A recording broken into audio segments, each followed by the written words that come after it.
Hi, I'm Dr. Adam Fraser, and over the last 5 years we've been doing some research around the psychology of courage, like how do you be courageous? And this is something we talk about in my new keynote, No Thanks, Kevin. And one of the biggest challenges that we face around courage is often that our thoughts and emotions get in the way and stop us being courageous.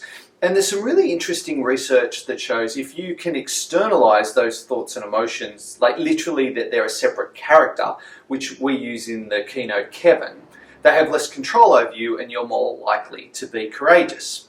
Now, I'm joined today by Adam Fraser. It's an honour. It's an honour, yes, and Lexie has the privilege of being my daughter. You really scored in the dad department. But you, Alexis, went on a course around managing your ADHD. And ADHD. And they taught you how that there was different parts of your brain, like rock brain and brain eater. But you came up with your own character. Can you explain to people what that is? I call it the Whisperer. It's a whisper. And, well, one of my examples is I do racks and tubes sometimes, and one time I was learning 2-digit, and the Whisperer came in and said, "You can't do this." And then I actually did it. Yeah.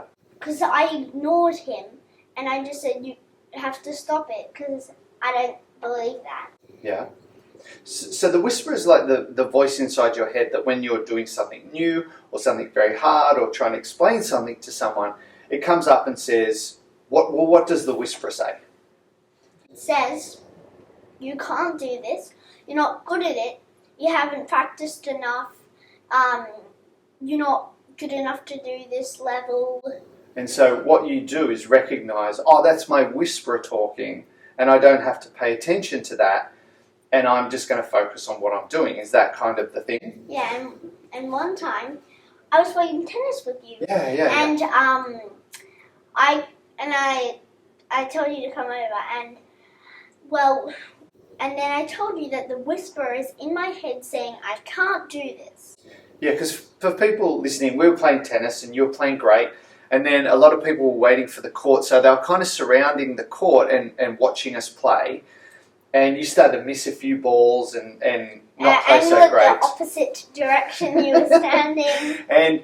and I said, and you waved me over and said, "Dad, the whisperer's telling me that I can't play tennis and I'm terrible at tennis." And what did we talk about?